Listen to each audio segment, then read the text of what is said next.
Chers amis, Boker Tov ou Beshem Hashem, Naaseh ve'Natzliach. Nous sommes aujourd'hui, ce matin, le lundi 15 du mois de septembre et le 22 du mois de Elul. Chaim Tovim Shalom pour ce jour qui nous a offert gracieusement par Laura, Sarah Tzadika et Karato Daraba Laura. Shiur dédié pour l'anniversaire de son mari Guillaume Shmuel Ben Patricia Dvora. Yom Uledet Sameach. Ad Mea ve'Isrim Shana ke'Isrim Shana betnaim Tovim. Elle lui souhaite avant tout donc de remercier Akadosh Baruch Hu pour lui avoir donné la chance d'être mariée avec lui, un homme si merveilleux. Encore une année supplémentaire. Rien n'est induit dans ce monde, kol hakavod. C'est un grand mérite de pouvoir être avec un homme aussi exceptionnel qui travaille dur pour se rapprocher de son Créateur et qui réserve de nombreuses heures dans ses journées pour prier et étudier la Torah. Combien c'est encourageant de lire des choses comme ça va tellement mal dans beaucoup de couples, il y a tellement de divorces, que quand on a des messages qui sont publiés de témoignages de la personne concernée elle-même, on ne peut pas parler en son nom puisque c'est elle-même qui le dit, bien ça donne de l'espoir que pas tout le monde, en fin de compte, est mauvais, pas tout le monde est... Il y a des couples qui réussissent leur vie, il y a des couples qui sont heureux, même en 2025, fait méode. Donc, il ne fait aucun doute que comme elle, Hachem est fier de lui et l'aime particulièrement. Elle prie pour que Akadosh Baruch Hu leur donne de très nombreuses années ensemble, avec toutes les bénédictions et si possible une descendance sur le chemin de la Torah et des mitzvot, le chemin du Hémet. Qu'Akadosh Baruch Hu leur permette à eux, ainsi qu'à tous les enfants d'Israël d'accueillir ensemble la Géoula Melech HaMashiach. Un grand merci au Rav Tuitou, son épouse, et toute leur équipe pour la diffusion de la Torah extraordinaire qui les comble au quotidien. Toda Rabba, Yeshua de Nechamot. Des paroles qui sortent du cœur rentrent dans le cœur. Toda Rabba Laura Sarah.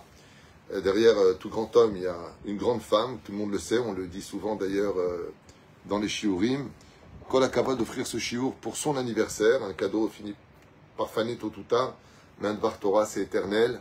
Et que cette année soit remplie, Bezrat Hashem, de Gzerot Tovot, Yeshua de Nechamot pour vous. D'abord et avant tout, qui prenez ce shiur et ainsi que Lechol Am Israël, Bechol Asher Kne Yaskil Ve Yatzliach. On aura une pensée pour tous les malades, tous nos otages, Bezrat Hashem, Leilou Nishmat aujourd'hui, pour l'élévation de l'âme d'un géant de la Torah, un père de la francophonie juive, j'ai nommé le Rav Yosef Sitruk, Zecher Tzadik Kadosh Ibracha, qui était un homme merveilleux, une Torah,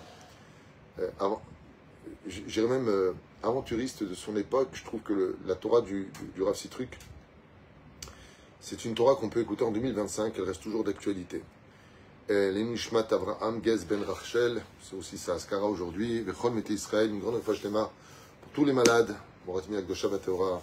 Mir Soufan Aikar, refouach lema Tzadik, Vekol Echad Veachat, et tous nos otages, ceux qui restent à la maison, Odayom, que la hardoute revienne le plus vite possible, Ezrat Hashem, et qu'on entende que de très très très bonnes nouvelles. Amen. Tov. Alors on va parler d'un sujet qu'on appelle l'éveil des consciences. Vous savez, ce que vient de faire Laura, ça démontre qu'elle a une conscience. La conscience de la bienveillance, du remerciement, de la reconnaissance. Tout le but des slichot que nous traversons depuis le début du mois d'Elul, c'est l'éveil de la conscience. Comme on le commence dans les slichot, Ben Adam Malecha Nirdam. Toi, fils de l'homme, que fais-tu à être encore en train de dormir? Bien sûr que si on fait une analyse du sujet, c'est hors jeu. Pourquoi? Parce que celui qui dort, il ne peut pas le dire. Celui qui dort, il ne peut pas le dire. Et celui qui le dit, c'est qu'il est réveillé. Alors pourquoi il dit, fils de l'homme, pourquoi tu dors? Puisqu'il est déjà en train de le dire, Ben Adam Alecha Nirdam. Donc vous comprenez bien que quand on dit, toi l'homme, pourquoi tu dors? C'est pas tu dors dans ton lit. Bien sûr que c'est le pshat. On doit se lever le matin pour les slichot, mais on peut le faire aussi l'après-midi, comme chez nous au kollel. Il y a le matin avant le net, il y a avant 7h, de 7h à 8h moins le quart, peu importe. Mais il y a aussi cet après-midi à 17h15 les slichot. Donc, quand on dit Manadam Alecha Nirdam, est-ce qu'on pourrait dire que celui qui viendrait dire les slichot l'après-midi avant Mincha, il devrait lire ce verset-là? Il est debout depuis déjà de nombreuses heures. Non. Et comprenez bien que ce shiur que nous allons partager est loin d'être un shiur qui s'adresse qu'à Rosh Hashanah, qu'à Kippour, mamash non. C'est le problème de toute l'histoire de l'humanité, la conscience. Et cette conscience, elle est falsifiée au fur et à mesure des siècles par toutes sortes de religions, de sectes, d'idéologies, voire de sciences. Pour endormir la conscience, je vais créer une nouvelle conscience. Et des fois, même pour m'en débarrasser, je vous raconte une anecdote qui s'est passée il n'y a pas tellement longtemps. J'ai une personne qui m'appelle, on me pose une question de Torah, d'Halakha.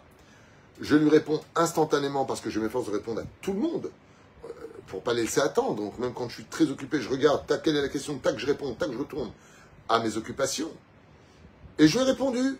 Et il me dit, oh, c'est extraordinaire, vous m'avez répondu plus vite que l'intelligence artificielle. J'ai été choqué. Vous posez des questions d'Halachot à l'intelligence artificielle. Alors je lui ai dit, vous savez, il y a quelqu'un qui a posé la question à l'intelligence artificielle et il lui a dit, est-ce que vous pensez qu'un jour, est-ce que tu penses toi qu'un jour l'intelligence artificielle vous dirigerez la pensée humaine? Il lui a répondu, ça fait bien longtemps qu'on vous dirige. Ça fait bien longtemps que vous êtes dépendant de nous. Ça fait bien longtemps que les réseaux sociaux ont happé la conscience de l'humanité et qu'elle les formate à un tel point qu'aujourd'hui, il y a des gens qui utilisent des phrases de haine et ils ne savent même pas pourquoi alors qu'ils ont un bon cœur à la base. Ils ne savent même pas, c'est la mode. On leur a dit, il faut dire les juifs sont pourris. Ils vont te dire, ouais, les juifs sont pourris. Pourquoi? Il ne sait même pas c'est quoi un juif. Quand tu lui dis c'est où Israël sur la carte, il dit, je ne sais même pas dans quel continent ça se trouve. Alors pourquoi tu parles? Est-ce que tu connais l'histoire? Est-ce que tu connais le conflit? Est-ce que tu connais? Choum d'abord. Tu connais rien. Alors pourquoi tu parles? Mais je sais pas, moi je vois des gens comme ça qui disent ouais, bah moi je dis ouais. Ça me rappelle le film, là, un très beau film à l'époque, c'était L'aventure, c'est l'aventure. Il parle comme ça à un public et il dit voilà, faut voter, ouais, j'ai une voiture Mercedes à vendre. Ouais, c'est du même niveau. Et ça, on peut en rire, mais ça fait pleurer. Parce que ça veut dire qu'on n'a pas de conscience. On n'a pas la conscience de la réveiller. Et c'est pour cela que dans les Tachanounim, avant de commencer les Slichot, Ben Adam, Malechan Irdam, Kum Kera Betachanounim, lève-toi, prie Hachem, viens vite demander à Dieu de l'aide. Routz le Ezra, cours pour demander de l'aide. Mais pourquoi? Parce que si tu ne peux pas réveiller ta conscience, en aucun cas tu changeras l'histoire. Vous savez, c'est quoi quelqu'un dans cette pathologie terrifiante qu'on appelle le déni? Vous savez, c'est quoi dans le déni? C'est de réfuter la vérité, pas simplement la réfuter, de ne même pas vouloir l'entendre. C'est-à-dire que je reste dans une bulle totalement hermétique, à m'étouffer seul à l'intérieur, parce que les gens qui vivent dans le déni finissent seuls, on ne peut pas parler avec eux, il n'y a pas de dialogue avec le déni, puisqu'ils réfutent la vérité. Ben, c'est quelqu'un tout simplement qui a emprisonné sa conscience dans un monde asphyxié. Ce qui fait qu'on va créer, au fur et à mesure des siècles, des idolâtres pour leur apprendre qu'il y a un Dieu qui lui est la conscience, le Dieu du vol, Apollon, le Dieu de la beauté, le Dieu de la drague, le Dieu de ceci et cela, pour que même si je tue au nom de ce Dieu-là, j'ai une bonne conscience. Même si je me fais exploser en tuant des particuliers, j'ai une bonne conscience. Comme ce tzaddik des nations du monde qui a été froidement assassiné devant 3000 personnes à prendre une balle dans la carotide. Il s'appelle Charlie, je crois. Kirk, je ne sais pas comment on prononce. Peu importe. Prends une balle. Pourquoi? Parce qu'il a fait, c'est un père de famille. Il est là pour... Si tu as des arguments, ben, je suis prêt à te répondre. Mais si j'ai des arguments, peut-être que tu pourrais juste les écouter. Et cette personne qu'il a assassinée, selon le FBI, ben, c'est une personne qui a été formatée par l'extrême gauche au point d'avoir perdu sa conscience. Tu viens de tuer un père de famille. Qu'est-ce qu'il t'a fait? Il est en train de parler. Si tu as à dire quelque chose, va en face et argumente. Non. Non. Pas de place pour le dialogue. Et c'est incroyable, parce qu'on le vit dans les couples, on le vit entre nous les juifs.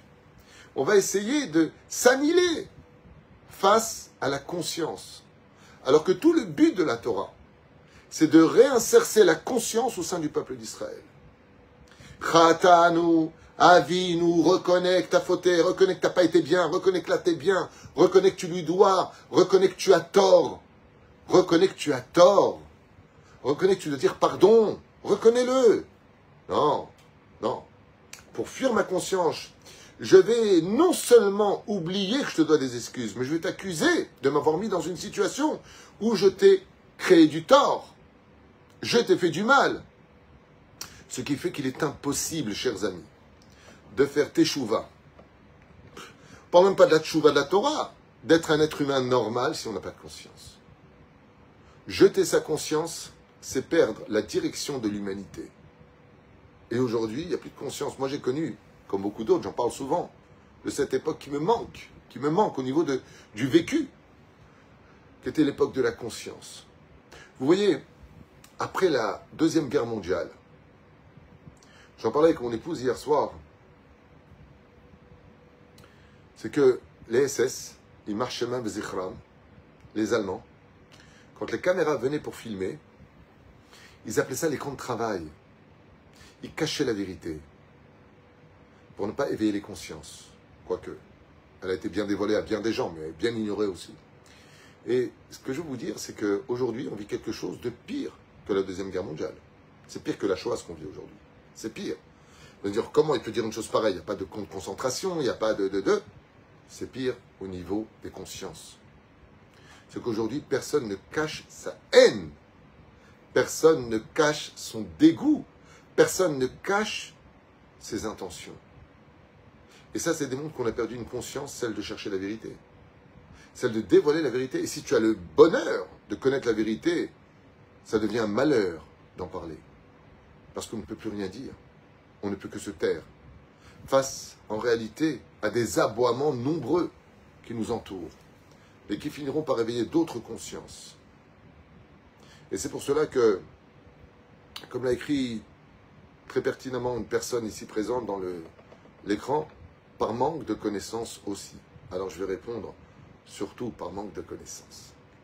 C'est le manque de connaissances qui amène l'homme à perdre sa conscience. C'est pour ça qu'on appelle ça les bœufs de l'esprit, en hébreu, amé haaretz. C'est-à-dire que dans la tête, il n'y a rien. Il n'y a rien de spécial, il y a juste, il faut le plus d'oseille possible, plus de sexualité possible, plus de débauche possible, plus d'adrénaline sur tous les chemins de la vie. Et puis, mangeons, buvons, car demain nous mourrons. Donc, il n'y a plus de conscience, à proprement dit. Mais là, maintenant, j'aimerais m'adresser à un volet différent que celle de la généralité, le côté de la conscience universelle. Les années 80, il n'y avait pas beaucoup de Torah, il y avait Rabbi Jacob à la télévision, on n'était pas très religieux. C'était dur de voir des gens qui faisaient vraiment tchouva. Il y avait quelque chose de beau dans les années 80. Il y avait la conscience. Il y avait le respect des parents. On avait la conscience qu'on leur devait notre vie. Il y avait la pudeur. Il y avait la pudeur. Eh oui. Je me souviens quand j'étais jeune, je l'entendais de mes propres oreilles. Quand une fille de 16 ans sortait en jupe un peu courte, on lui rentrait dedans. Oh, ça va pas, non? Comme ça tu sors, t'as pas honte? On grondait la personne. C'est pas bien qu'une fille sorte trop tard le soir. Il faut que tu rentres avant minuit. Pas parce qu'elle s'appelle Cendrillon. Parce que ça ne se fait pas de laisser une fille traîner dehors. Il y avait de la conscience. De se lever devant une personne âgée. De savoir écouter, de ne pas interrompre. De ne pas parler pendant qu'on mange. Il y avait une conscience de ne pas jeter de la nourriture. Il y avait une conscience dans le monde, donc le monde allait bien. Excusez-moi, je m'arrête un instant, j'achète une baguette, je m'excuse. Je me rappelle de ces moments-là. J'avais 18 ans en France, quelqu'un venait de bloquer la rue. Il me dit, je vous en supplie, une minute. Allez, avec plaisir. Aujourd'hui, il bloque la rue, et si tu klaxonnes, il te casse tes vitres. Mais c'est pas ta rue, tu déranges. Il y a des gens pressés. Tu ne peux pas bloquer des dizaines de personnes sous prétexte que tu fais ce que tu veux. Fais ce que tu veux chez toi. Mais ici, c'est public. Je fais ce que je veux. Je bloque. Je dérange.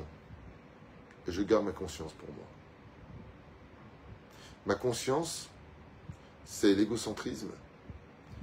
C'est l'hypocrisie. C'est ce qui m'arrange. Je ne vais veiller qu'à ce que je veux. Aux dépens des autres. Sur la souffrance des autres. Et ça, c'est pas possible. Alors la conscience aussi peut te dire, comme le dit la halakha chez nous les juifs, celui qui a l'intention de venir te tuer, lève-toi avant et tue-le. Parce que si tu es mort, tu ne peux plus te défendre.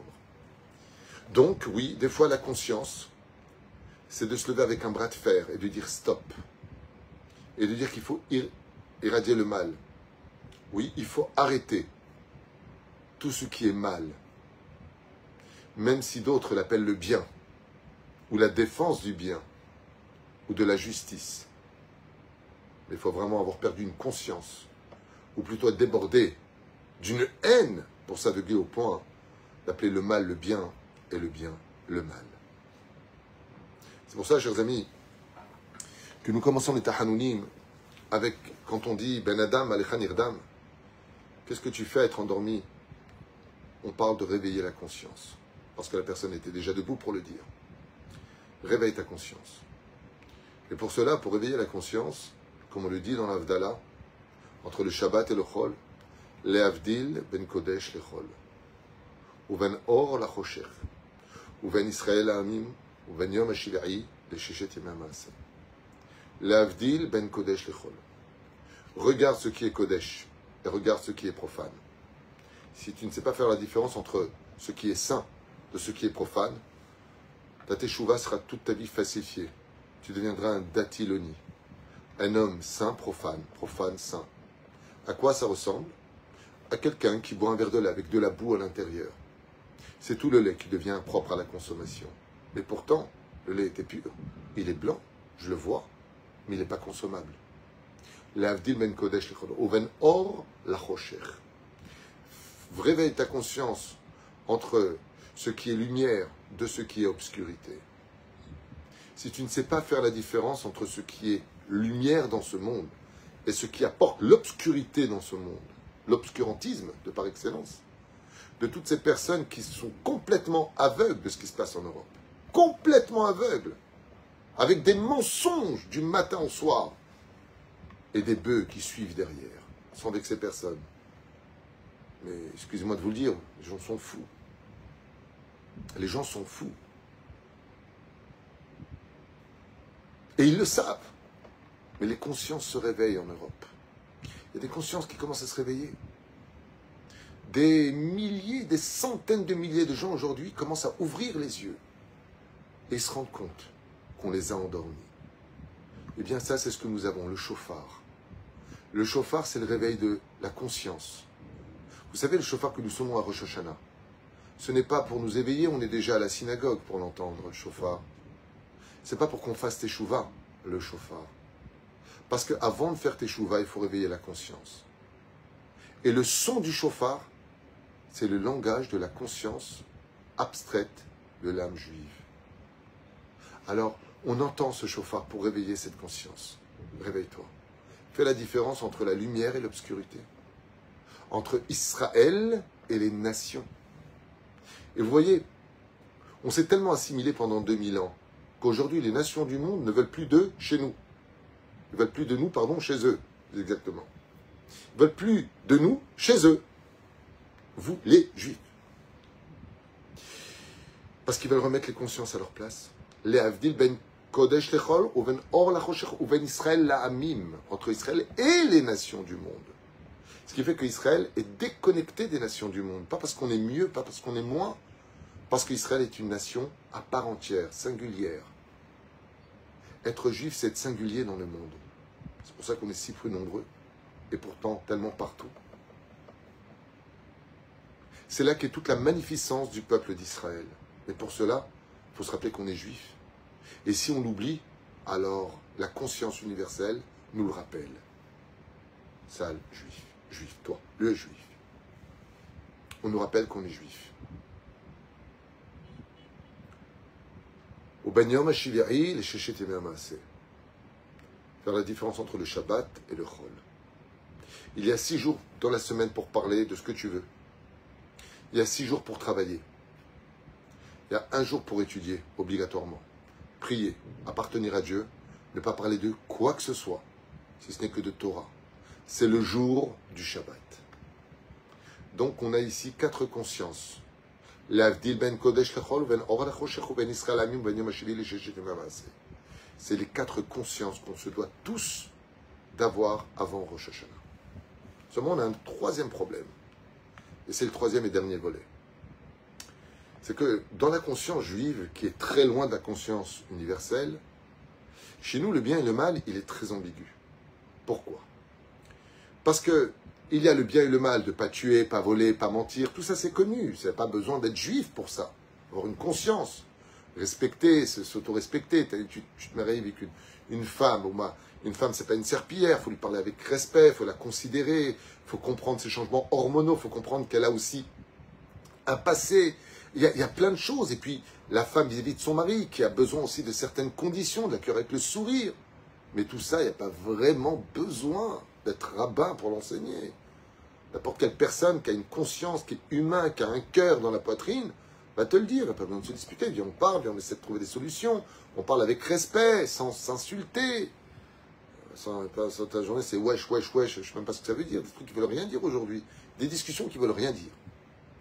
Un style, un nouveau style. Avant, il y avait le verlan. À l'époque, quand j'étais jeune.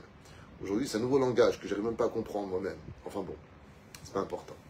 Mais là où c'est bien important, c'est que nous, notre teshuva, nous, elle n'est pas basée sur les 7 mitzvahs noachid, elle est basée sur 613 mitzvahs de la Torah.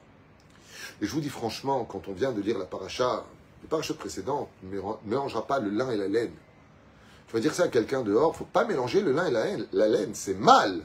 Qu'est-ce qu'il y a de mal à les mélanger? Il ne faut pas cuire du lait et de la viande, il ne faut pas le manger, et on ne peut même pas en profiter.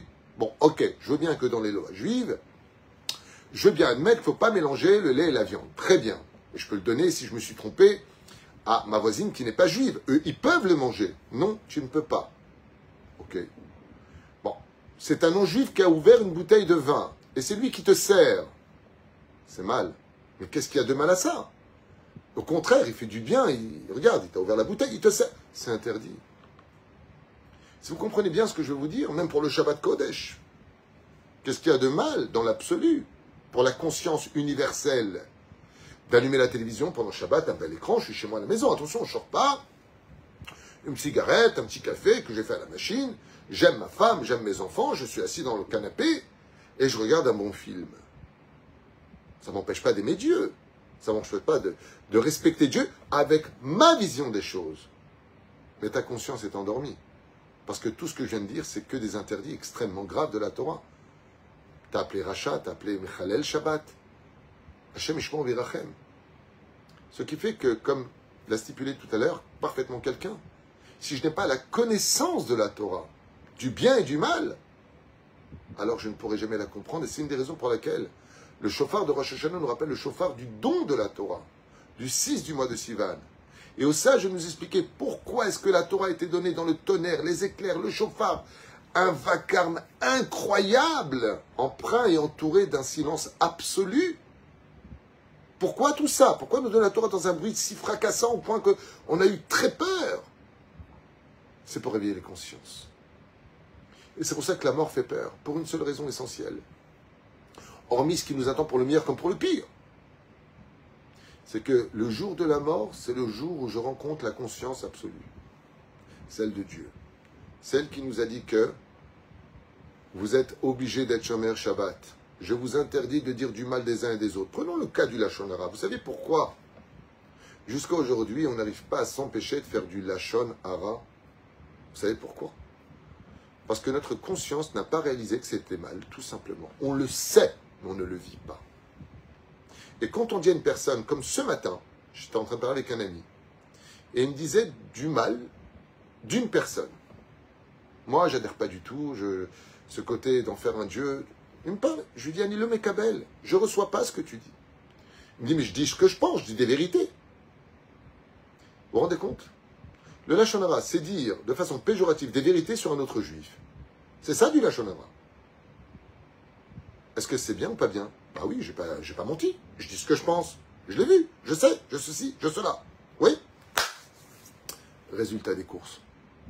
Si tu n'as pas la conscience que de dire du mal, même si c'est une vérité, sans aucun avantage de le dire, le but c'est pour construire, ça se discute. Mais si c'est pour détruire et dénigrer, c'est du pur Lachon Hara. C'est pour ça que Dieu a détruit son temple. Car il y a des conséquences réelles à des situations où on n'avait pas la conscience. Vous savez, sans donner de nom, la vie est une école. J'ai une personne qui me voit avec des larmes. Une bonne personne. Elle me dit, voilà Rav Tutu, il faut que je vous parle, je ne suis pas bien du tout. Je lui dis, écoute, je suis un peu pressé, essaie d'aller vite. Il me dit, non, vraiment, une seconde. J'ai trompé ma femme. Je lui dis, ça arrive. Il me dit, mais j'aime ma femme. Je lui dis, c'est une drôle de façon d'aimer, parce que le synonyme du mot amour, ben, c'est fidélité. Il m'a dit, vous savez ce qui me dérange le plus? C'est que si je pouvais revenir en arrière, je ne le ferais jamais. Je lui dis, alors je vais te poser une question. Qu'est-ce qui te dérange maintenant, puisque tu regrettes? Puisque si tu pouvais revenir en arrière, tu ne le ferais pas. Alors moi, je vais te poser la question. Quelle différence y a-t-il entre avant de le faire où tu l'as fait et maintenant que tu regrettes de l'avoir fait? Il m'a répondu un mot-clé. J'ai pris conscience du mal que j'ai fait. C'est là qu'est tout le problème de notre existence. Avant de faire l'acte, il était aveuglé sans conscience. Elle est trop belle, elle m'attire. Allez, bon, c'est pas grave, je ferai un mal. J'ai un grand cœur, j'aime tout le monde, ma femme, l'autre. Hein? On l'a joué à la tunisienne, comme dirait l'autre. Avalzet bidiouk le inyan. C'est exactement là où se trouve la faiblesse de notre histoire. C'est que tout de suite après l'adrénaline, quand elle redescend, le Yetzer Hara, le mal, laisse toute la place, ombragée par l'acte, à la conscience. Pour que tu regrettes. Comme ça dit le Messilat Yesharim, du Ramchal. Et si tu recommences, la conscience devient de moins en moins présente, jusqu'à devenir totalement absente. Au point de même justifier le péché comme une mitzvah. Le péché devient le bien. Le mal devient le bien devient le mal. Avec « je fais ce que je veux ». Comme un des plus graves péchés, je m'adresse aux Juifs. Je ne m'adresse pas aux non-Juifs dans ce que je vais dire maintenant. Je m'adresse aux descendants d'Abraham, Yitzhak et Yaakov, de Sarah, Rivka, Rachel et Léa. Il y a de plus en plus, malheureusement pour nous, au sein de notre peuple, pas nombreux, mais il y en a, des gens qui ont ouvert leur couple au libertinage. Il faut avoir complètement perdu sa conscience pour faire des choses pareilles. Le libertinage, vous êtes dans le club libertin. Hommes et femmes, qui est considéré comme un des plus grands péchés de la Torah. Il n'y a pas pire que ça au monde. En plus, le mari est d'accord. Et ils sont ensemble. Mais comment c'est possible? Il n'y a pas de conscience. Mais si, au contraire, on a une conscience. On est d'accord tous les deux. Ouais, pas de problème. Il n'y a pas de conscience. C'est mal. Vous n'êtes pas au courant. Et pas que selon, hein, selon le christianisme, selon l'islam, selon ce que tu veux. Ben moi, non, je vois pas où est le problème. Ben, pense ce que tu veux. Moi, je pense ce que je veux. Alors, j'aimerais juste finir ce cours en vous disant une chose. Dieu a beaucoup de noms. Chez nous, les Juifs, ils s'appellent Elohim, Aveya, Tsevakot, Anochi, tout ce que tu veux. Dieu a beaucoup de noms. Mais s'il y a un nom qui définit Dieu plus que tout au monde, pour l'humanité, c'est que Dieu est la conscience. Dieu, c'est le matzpoun. En hébreu, le mot matzpoun, c'est conscience. Okay? Et toute l'histoire du bien et du mal, dans son origine sur l'arbre de la connaissance du bien et du mal, ce n'est pas un fruit qui a été consommé, chers amis, dans l'absolu. C'est que la conscience a été ensevelie. Dieu a donné tout ce qu'il fallait à Adam et Ève. Tout. Juste l'arbre de la connaissance du bien et du mal, ne touche pas. Sinon, tu vas réveiller les consciences. Tu vas quitter l'innocence. Comme un enfant qui fait des bêtises, qui fait dans sa couche, qui rote ou qui vomit. Lui, il n'a pas de problème.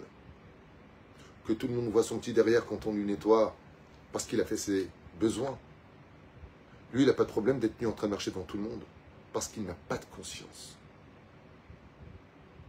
Donc, vous comprenez que tout celui qui se met à nu est une personne qui a perdu sa conscience. Il n'est pas conscient que Dieu voit tout, Dieu entend tout, Dieu note tout, que tu rendras des comptes sur tout. Et c'est là que le rendez-vous le plus terrible de Rosh Hashanah. Rosh Hashanah, c'est le jour rendez-vous, à savoir si avant Rosh Hashanah, tu as retrouvé ta conscience. Et pour cela, si tu ne connais pas la halakha, si tu n'étudies pas les lois juives, si tu n'as pas la connaissance de ce que Dieu définit comme le bien et le mal, alors tu aurais une conscience universelle. Un juif qui va dire, écoute, moi je ne suis pas religieux, mais je ne fais rien de mal à personne. Et non, mon ami, tu te trompes. Voilà ce que dit la halakha. Si tu manges quoi que ce soit sans bénédiction, tu es appelé voleur. Voleur? Moi, voleur? Vous êtes fous? Je l'ai acheté avec mon argent que j'ai gagné honnêtement. J'ai rien pris à personne. Pourquoi tu me traites de voleur dans la Torah? La conscience de la Torah. Tu es un rachat. Parce que tu manges sans bénédiction, tu es appelé voleur dans le ciel. Les anges disent, voilà, vous me dire, mais ça c'est la Torah qui le dit, ça. Qui a dit que c'est vrai? Qui dit que c'est vrai? Tu as raison. C'est pour ça qu'on a la Emouna. Parce que si tout était véridiquement prouvable, de façon cartésienne, même si c'est vrai aujourd'hui, le Rav David Menachel Alav Shalom m'a montré, j'ai vu, pas m'a raconté, il m'a montré, voici un verre dans les molécules, c'est une expérience qu'il a fait à la NASA, voici un verre, voilà les molécules qui étaient toutes éclatées, il m'a dit, regarde la différence, je regarde, elles sont toutes parfaites. Je lui ai dit, comment c'est possible? Il m'a dit, ça c'est avant la bénédiction, ça c'est après la bénédiction. Je peux prouver scientifiquement qu'une bénédiction qui est faite sur un verre d'eau change la forme des molécules. Ça c'est le Rav David Menaché, que Dieu repose son âme. Il m'a montré chez lui, en face du côté, il avait son appartement, il m'a montré. Il m'a dit, c'est probable scientifiquement qu'on remet dans l'ordre quand on fait une bénédiction. Mais ce n'est pas la question. Oui, bon, ça c'est ce que tu dis, c'est peut-être le fruit du hasard. Tu as raison. La Torah tient à rester cachée sans réponse absolue pour laisser place à la foi, sinon à quoi ça sert? Et la foi, c'est le mérite d'y adhérer ou pas. C'est pour cela qu'on peut être toute sa vie un homme avec des muscles, se lever tous les matins à faire du sport et taper dans un sac et dire ouais,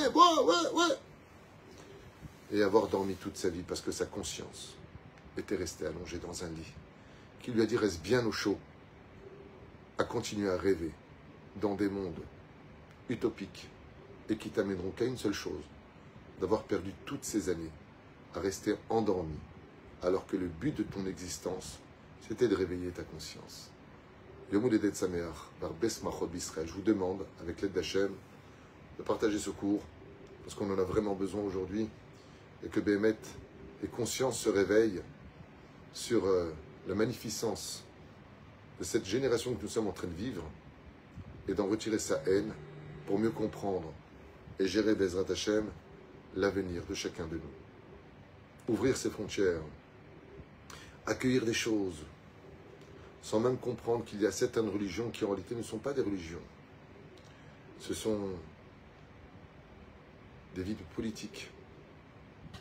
C'est que la loi de la religion, c'est la loi du pays. Faites attention à ce que vous faites. Et comprenez bien que des fois, quand ça révèle la conscience trop en retard, comme notre conscience à nous qui a été endormie, alors que le Chafetz Chaim nous avait prévenu. Juifs d'Europe, partez, avait dit le Chafetz Chaim, bien avant la Shoah. Mais les inconscients ont endormi le peuple. Et ça fait 6 millions de morts. Au bas mot. Des fois, on se réveille trop en retard. Alors, tant qu'on est vivant, on peut encore réveiller notre conscience. Parce que sinon, c'est la mort qui réveillera la conscience de l'humanité. Sodome et Gomorrhe, le déluge, la tour de Babel, toutes ces nations qui ont endormi le peuple d'Israël doivent comprendre qu'il faut réveiller son cœur à la compréhension et que d'avant d'hurler la haine qui est dans tes yeux, d'abord réveille la conscience qui est dans ta tête. Comme tout Vélitraut.